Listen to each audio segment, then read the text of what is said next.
O que uniu a gente foi o desafio do segundo semestre, criar um site com o que há de melhor na periferia a partir da opinião dos jovens negros. Foram feriados, fins de semana, indo para comunidades e conhecendo jovens e os novos lugares também.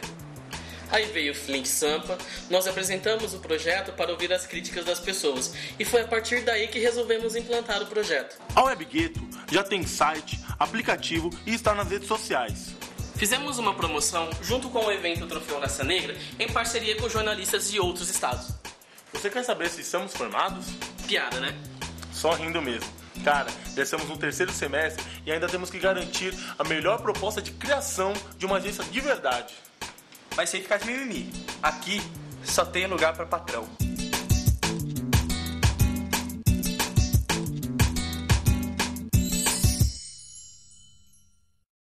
Faça como eu, inscreva-se no vestibular Zumbi dos Palmares e garante seu futuro no mercado de trabalho. Aqui você encontra excelência nos cursos de graduação, direito com alto índice de aprovação na OAB. Aqui você pode! Localização privilegiada, pertinho do metrô Armênia. Preço justo. Quer saber? Eu tenho muito orgulho de ser aluna da Zumbi. Porque aqui você encontra um programa diferenciado de estágios com grandes empresas. Você vai ficar de fora? Mude sua história. Aqui você pode!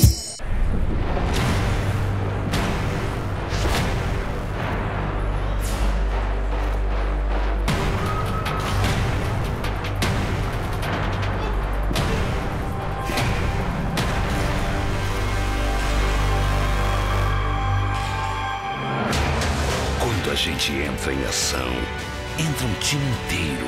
Agora é time Brasil. Agora é Bra. Bradesco, tudo de Bra pra você.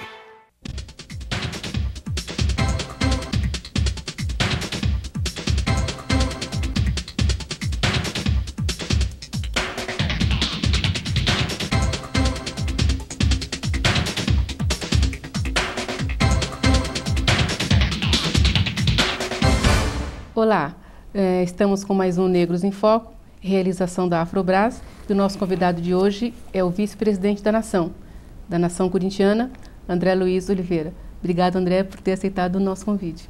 Eu que tenho que agradecer, né? Eu acho que você está dando uma oportunidade dos negros aparecerem, né? Porque, bem, se você pegar aí metade da nação, aí talvez não deve saber que o vice-presidente é um representante da raça negra, é né? Verdade. Então, eu acho que você está dando uma representa oportunidade. Duas vezes. Então, é realmente aquela pessoa que tem que representar a torcida do Corinthians, né? É um negro, porque quando você olhava o Corinthians, a torcida do Corinthians, assim, você via o nego banguelo, o maltratado que deixava de comer em casa para poder assistir o jogo do Corinthians, né? Então eu acho que é bem isso aí. Tá. E como é que foi para você chegar até o Corinthians, até esse cargo que você está hoje? Então, eu como 90%, acho que 90% ou 95% dos negros vem de família pobre, né? Minha mãe era doméstica, meu pai era lavador de carro. Eu comecei a trabalhar muito cedo, com 12 anos de idade, eu já engraxava sapato. Eu também fazia carreto na feira. Então eu sou uma pessoa que não é que eu não tenha tido uma infância, como se diz assim, uma infância de um garoto, de um adolescente. Eu tive aquela infância, eu brinquei, eu tive toda aquela passagem com brinquei de peão, brinquei de bolinha, brinquei de tudo que você... e sempre gostei de futebol, né? Então, eu com 15 anos já trabalhava aqui no centro da cidade. E na época que eu vim trabalhar para cá, foi a época que surgiu um torneio que se chamava Torneio de Futebóis. Foi o primeiro torneio que houve, era jogado na Praça Dom José Gaspar. Dom José Gaspar, ali perto da Rua 7 de Abril. Isso, eu trabalhava exatamente na Praça Dom José Gaspar, na Bandeirantes de Seguro. Só que eu já tinha a idade acima da idade para jogar. A idade para jogar nesse futebol tinha que ser até 14 anos de idade. Eu não tinha mais idade. Mas, a gente jogava todo dia ali na praça e eu queria montar um time. Aí eu perguntei pro pessoal que eu trabalhava com eles se a gente podia montar um time. Eles não quiseram. Aí eu fui pegar um amigo meu, que ele trabalhava numa empresa que, você vê, naquela época, naquela época, em 76, já existia serviço terceirizado. Existia uma empresa, que era uma empresa que só tinha office boys que trabalhavam. E essa empresa, era um amigo meu que era o gerente de lá, ele aceitou colocar o nome da empresa e a gente pegou aqui na Vila Maria, a gente era tudo da região da Vila Maria, a gente montou um time aqui na Vila Maria e esse time foi o time que foi campeão. Inclusive tivemos a honra, na época, de ser o Osmar Santos, o locutor dos jogos. E eu era o treinador. O treinador do time era eu. Então, o primeiro time que você dirigiu. O primeiro time que eu fui dirigir foi num torneio de office boys e, graças a Deus, fui campeão já naquela época. Mas o Corinthians sempre estava em primeiro lugar. Então, e aí, eu, em 84, mas para ser exato, 84, 83... Época da democracia? Época da democracia. Eu conheci um amigo, no Parque Novo Mundo, da Vila Maria. Ele tinha uma fábrica de bloco, o Jaça. E ele, pô, você gosta tanto de futebol, vamos lá pro Corinthians, tá, e tal. E aí a gente acabou indo pro Corinthians. Mas aí eu cheguei no Corinthians no finalzinho de 84 para 85. Para fazer o quê? Eu fui para participar. E para participar. E logo nos primeiros dias que eu cheguei lá, a gente, o André entende de futebol, foi campeão lá atrás, então, vamos pôr o André aí para ajudar em alguma coisa. Aí me colocaram nas categorias de base, que era aquelas categorias das criancinhas menores, criança até 12, 13 anos. Aí eu comecei nessas categorias. E como técnico ou na administração? Não, aí eu já comecei como diretor. Então, essa foi a trajetória. Aí, quando a gente veio, aí eu fui pro futebol amador, depois aí fomos campeão, foi uma série de coisas. Quando foi em 2000, aí começa uma grande história, que essa história tem que ser uma história... Esse tempo todo você ficou só na categoria de base? Fiquei no futebol amador, nas categorias de base. Eu acompanhei o Corinthians nas categorias de base de 84 até 2004. Aí 2003, finalzinho de 2003... a gente saiu porque a gente começou a montar o grupo Renovação e Transparência, que foi o grupo que conduziu o Andrés à presidência do clube. E a primeira vez que eu conversei com o Andrés, foi até uma coisa engraçada. A gente estava numa roda de amigos lá, era eu, Jaça, ele e mais alguns amigos que a gente estava lá no Corinthians, o Eli, o Zé Maria, que era tio dele, inclusive, que fazia parte das categorias de base. O Andrés virou e falou assim: um dia eu vou ser presidente do Corinthians. Todo mundo... É o sonho de todo corintiano. Mas a gente começou a dar risada. Aí ele pegou e falou para mim, ele me chama de tio, ele me chama de André, e eu também não chamo ele de Andrés, eu chamo ele de tio. Não, tio, você acha que dá pra gente? Eu falei, lógico que dá. Vamos trabalhar, quem sabe, lá na frente você vai ser presidente. E aí, em 2000, eu me lembro que eu já gostava de política. Eu sempre gostei de política, sempre fui entre todos os membros da diretoria, eu era o cara que sempre militei política, né? Então, eu gostava, porque em 78 eu já tinha trabalhado como vereador, mas gostava assim, gostava de, na época de que tinha as eleições, eu gostava de pegar uma bandeira e defender algumas coisas, porque eu achava que era legal isso. E eu fui convidado para chefiar a campanha na Zona Norte, ali, na Zona Leste, do deputado, na época, Vadielu, que era ex-presidente do Corinthians? Ex-presidente. Ele foi da época do Faz-me Rir. Ele ficou de 60 até 71 sem ganhar nada, não ganhava nada. Faz-me rir nada, a gente chorava. Os outros riam, e nós chorávamos. Então, foi eu não ria muito tempo não, assim que não dá para lembrar, né? E ali naquele dia, quando eles vieram falar comigo, eu tive a visão, falei assim, só existe um jeito da gente chegar no poder nesse clube. Vai ser agora. Agora é a hora da gente conseguir construir. E eu fui falar com o Andrés na época. A primeira pessoa com quem eu fui falar a respeito desse convite era o Andrés. Eu falei, vou falar com o Andrés, ele quer ser presidente, então. E o Andrés era o único entre nós, de todos nós que estávamos lá, por exemplo, o que tinha condições financeiras para poder pensar em ser presidente do clube, porque o clube, naquela época, era um clube que dependia do presidente. Cheguei lá, o Andrés sempre foi de esquerda. Então, as pessoas pensam que ele está no PT hoje, porque... Não, ele sempre foi... Porque o presidente da República... Não. O Andrés sempre foi de esquerda. Ele já militava lá nos anos de 70, 78, aí. Ele já fazia parte do PCdoB, essas coisas todas aí. Então, quando eu fui falar com ele, o Vadir era o contrário, né? O Vadir Elu era do PPS, não é... PDS, que era aquela antiga arena. Sim, Quando eu fui falar com ele falou, mas você tá louco, mas não dá para me trabalhar com um homem desse de jeito nenhum. Eu falei, Andrés, você não quer ser presidente do clube? Ideologias à parte, vamos embora. Não, mas não vou. Eu falei, pô, mas tá bom. Aí ficamos conversando um tempão, aí eu virei e falei, pô, tá bom, eu vou embora, tio, vou embora. Tá bom, tio. Aí na hora que eu vou sair, ele falou, tio, volta aqui.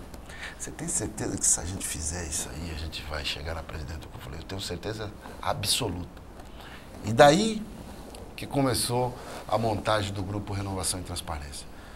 Foi aí que a gente começou a organizar e desse primeiro passo eu fui a conselheiro vitalício, ele foi a conselheiro vitalício e mais um monte de amigos nossos foram a conselheiro vitalício.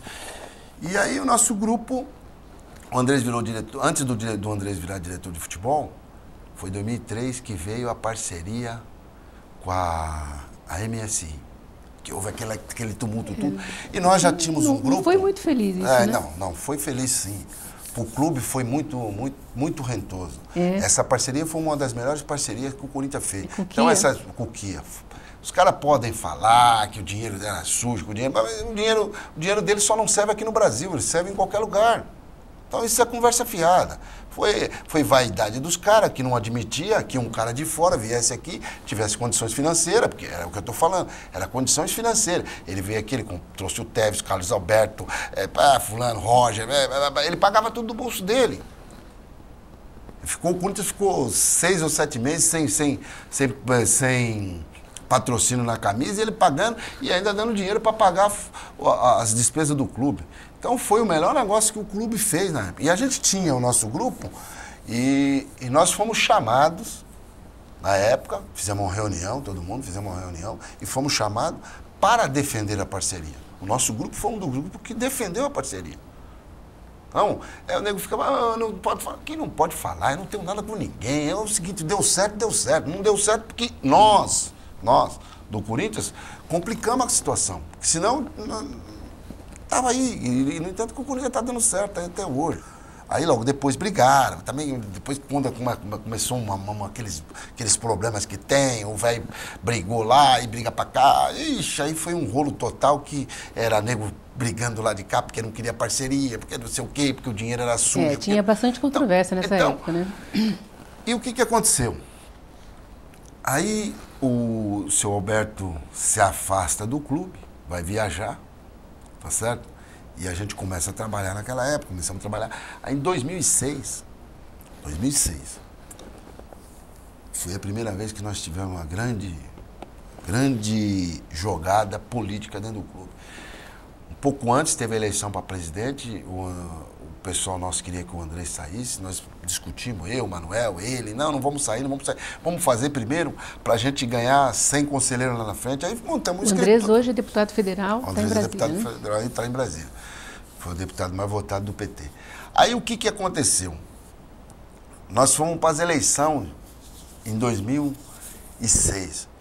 Foi o maior ato de democracia que eu vi dentro do Corinthians. Porque ninguém acreditava.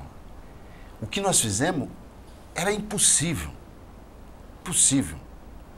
No dia da votação, eu me lembro como se fosse hoje, eles davam anistia para as pessoas dentro da nossa baba, assim, eles dando anistia. Eu fiquei sabendo, quase fui. Dando anistia para todo mundo. Sabe o que aconteceu? A urna que eles perderam foi exatamente aonde eles deram anistia. E aí nós elegemos 100 conselheiros. Mas olha, a gente tinha mais um problema. Nós elegemos 100 conselheiros, mas eles tinham direito de pôr mais 100, e fora o que eles já tinham, que eram os conselheiros vitalícios, que era mais 200 conselheiros vitalícios. Ele podia não ter os 200, mas que ele tivesse, mas ele tinha 180. Tá certo? Nós ganhamos e não levamos. Nós ganhamos e não levamos, porque nós ganhamos e... Aquele você fica com aquele negócio. Ganhamos, aí nós tivemos que... Porque mesmo no 100, os 100 que iam entrar, eram amigos da gente também do clube, mas dependia de um aval nosso, porque a gente tinha naquela hora uma possibilidade de não deixar indicar. Mas só que aí a gente ia entrar numa briga jurídica, essas coisas todas, que não ia resolver o nosso problema naquela época. Aí a gente achou, depois de uma série de conversa entre nós do grupo, que a gente devia permitir, que as pessoas não tinham culpa do que estava escrito no estatuto. Então, se o estatuto estava ali, vamos respeitar o que está escrito e vamos deixar essas pessoas entrar. E aí só na próxima eleição em que você... Não, aí, com esse problema que deu com o Roberto do Alípio, o Andrés assume para um mandato tampão. Um período curto, né? Um período era que o senhor Alberto se distanciou do clube, aí ficou aquela briga, o Andrés se assume. E na realidade o Andrés acaba fazendo 1 ano e meio de gestão e depois a gente ganha a eleição para presidente. Nesse meio tempo aí, a gente foi disputar a mesa do conselho e nós perdemos a mesa do conselho para eles. Por causa desses 100 que a gente tinha deixado entrar e mais os outros que eles tinham. Então a gente acabou perdendo a mesa do conselho e foi aquela coisa toda. Mas, resumindo essa coisa toda, foi isso que aconteceu. Nós construímos nessa gestão do Andrés, que foi a primeira gestão, a maior construção nossa foi a construção do CT, onde eu e o presidente atual... É um CT modelo, isso, né? E eu e o presidente atual, o Roberto de Andrade, tivemos participação fundamental, porque eu sucedi o Roberto na administração, o Roberto foi administrador naquele período, depois, logo em seguida, o administrador fui eu, e a construção do CT foi exatamente na época que eu estava como diretor administrativo. Fizemos um grande processo de mudança dentro do clube, que eu fui o grande líder de conduzir essas mudanças dentro do clube. Fiz uma série de melhorias para os associados, que depois me credenciou a voltar, quando o André saiu, eu também saí, e a voltar como vice-presidente, que foi assim até como se pode dizer, não é uma exigência, foi um clamor dos associados que eu fosse o representante deles e que fosse eu o primeiro vice-presidente. E foi o que aconteceu. Então, o nosso trabalho, que eu digo, o meu trabalho dentro do clube, sempre foi um trabalho virado político, né? Trabalho político. Então, eu sempre trabalhei politicamente, mas tentando sempre fazer a política do bem, a política de companheirismo, a política de você poder olhar direto para os olhos das pessoas e dizer para ele, olha, eu estou aqui, mas o que eu tratar com você, você pode ter certeza que eu vou cumprir lá na frente. E foi sempre assim que eu agi dentro do clube. Então, eu não preciso ficar falando para ninguém o que eu faço, o que eu deixo de fazer, mas se as pessoas forem buscar dentro do clube, forem buscar perto das autoridades algumas atitudes que a gente tem tomado e tem procurado fazer fora, para consertar algumas coisas que vieram errado a um longo prazo, as pessoas vão ver que a gente está trabalhando. Agora, é um trabalho silencioso que você não percebe, porque é aquele trabalho que depende só de articulações. Então, é difícil você conseguir contentar todo mundo, mas a gente está indo devagar. A gente tem a certeza que estamos conduzindo, estamos fazendo um bom trabalho. Você vê que agora o clube deu uma melhorada, o time melhorou. Quando o time melhora, as pessoas... Então, o importante para nós é o time de futebol. O time de futebol estando bem, as outras coisas você pode ter certeza que está bem. Você me dizia em off que para se fazer uma boa administração num clube tem que deixar a paixão de lado.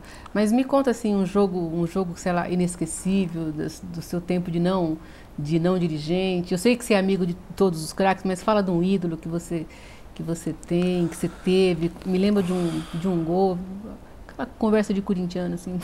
Eu tenho vários jogos aí que eu tive o prazer de estar presente, de ver, né? Em 90, por exemplo, Afinal. não dá para falar foram vários jogos, eu fui praticamente em todos. Em 90, eu tinha, além de ser diretor de futebol amador, então, porque você vê, boa parte dos jogos que eu participei, eu já era como diretor, né? Diretor de futebol amador.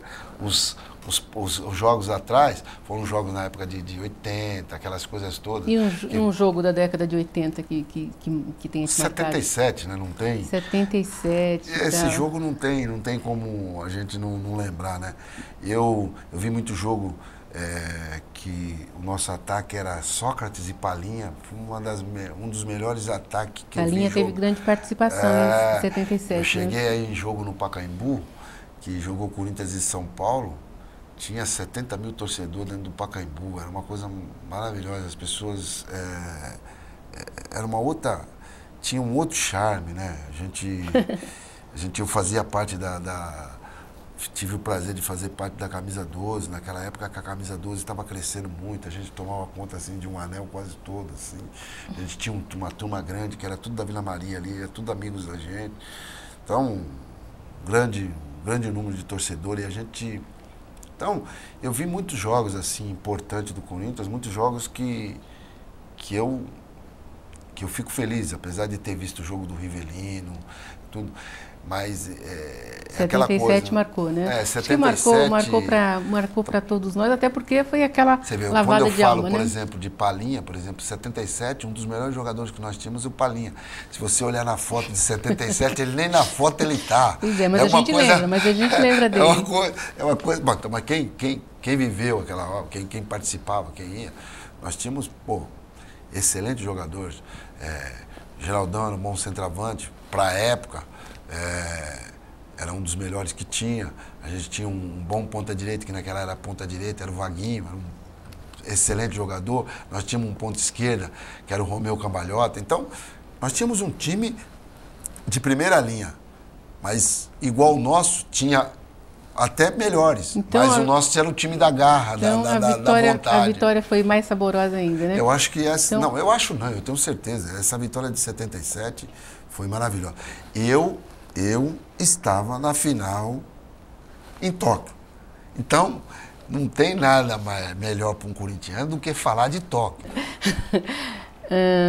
André, eu sei que tudo é questão de gerar receita, mas essa história de sócio-torcedor não afasta um pouco o povo de dentro do estádio? Não está muito caro os ingressos?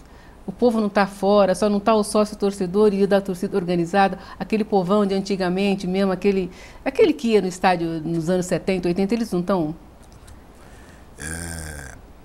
Eu sei que você está com tempo curto no programa. Nós vamos fazer mais três. Nós teríamos para falar dessas coisas, a gente teria que ter um programa inteirinho, até para a gente, você perguntar, discutir e até... É político mesmo, né? Não, então, você veja bem, o que acontece? Nos últimos anos, se você pegar na década de 2000 para cá, ninguém consegue colocar mais do que 22 mil pessoas dentro de um campo. Você pode olhar... Eu sei, sábado passado teve 36 mil, Se você olhar... Não, eu estou trabalhando em cima de dados. Então, se você pegar o Corinthians, nos últimos anos, na hora que estava disputando o Libertadores, colocava 36 mil pessoas no Pacaembu. É isso? Tá certo? Uhum. Então, se você pegar, historicamente, você vai ver que, normalmente, em jogo de futebol, você coloca 22 a 23 mil pessoas. Isso, o Corinthians. Eu estou falando do Corinthians. Se você pegar os outros clubes, tem nego que não põe 1000. Tem jogo aí, teve jogo aí que eu vi de time aí, de adversário, né? Aí, de adversário nosso aí, que tinha 700 pessoas. E os caras se acham time grande, né? Esse que é o... Então, time grande é o Corinthians que põe lá. Você está dizendo que o ingresso está caro. Nós achamos lá que está barato. Ah, meu Deus. Então, é aquele tal negócio. A torcida, o Corinthians ele tem a torcida A, B e C. Tá certo? Então, na torcida que é a torcida normal, que é a torcida para todo mundo, o cara paga R$25 no ingresso. E para isso ele tem que ser sócio torcedor. Então, agora, o nosso estádio hoje, ele cabe 40 mil pessoas. Tá tá certo? Ele está terminando, as instalações estão terminando, nós vamos chegar a 45 mil torcedor, tá certo? Então, ele tem que ter alguns locais que são ingressos mais caros, senão como é que você vai pagar toda aquela estrutura que você tem? Então isso nós vamos falar num próximo programa, então eu quero saber como é que vai pagar essa estrutura toda. O problema de pagar o estádio, esse não é um problema. O problema do estádio, ele vai se pagar. Porque se você estiver olhando os jogos, você vai ver que o Corinthians coloca uma média de 29, 28, 29 mil pessoas, que aumentou do que era no Pacaembu. No Pacaembu a gente colocava 22 mil, hoje a gente coloca 28, 30 mil pessoas todos os jogos do Corinthians. Você pode olhar e todas as arenas, que você não gosta muito do nome arena. Eu gosto de estádio, eu sou do tempo do estádio. Não, mas a arena é muito sugestivo. E você vai entender um dia na hora que você for ver lá, porque a arena, ela dá eu vou logo lá. aquele brilhantismo de você ver o jogo mais perto, com uma certa comodidade. Então, por isso que se chama arena. Estádio era aquela coisa... legal, descontraída. Mas a arena é melhor. Pode ficar tranquilo que é melhor. Olha, muitíssimo obrigado de você ter aceito o nosso convite. E a gente é campeão esse ano do Brasileiro, né? Olha, nós precisamos divisar o adversário que nós vamos ser campeão, né? Não é só nós. Isso é assunto nosso. Não é só nós. Então, o que nós temos que fazer? Nós temos que avisar nossos jogadores e dizer para eles, olha, nós precisamos ganhar o campeonato. E avisar os adversários e falar, olha, vocês precisam deixar nós ganhar. Então, quando o cara fala em ganhar, ele tem que olhar. Ele tem que avisar os atletas dele e avisar o adversário também, ó. Quem vai ganhar somos nós. Tá bom, André. Muito obrigada, viu? Obrigado, Conceição. Foi um prazer. Prazer meu. Com vocês. Prazer meu mesmo. A gente marca um outro programa. Tá bom. E todas as vezes que vocês precisarem, eu tô aí. Tá bom. Será um prazer sempre estar por aqui. Tá bom. Até a próxima semana com mais um programa Negros em Foco. E não esqueça que as inscrições para o vestibular já estão abertas. Muito obrigada.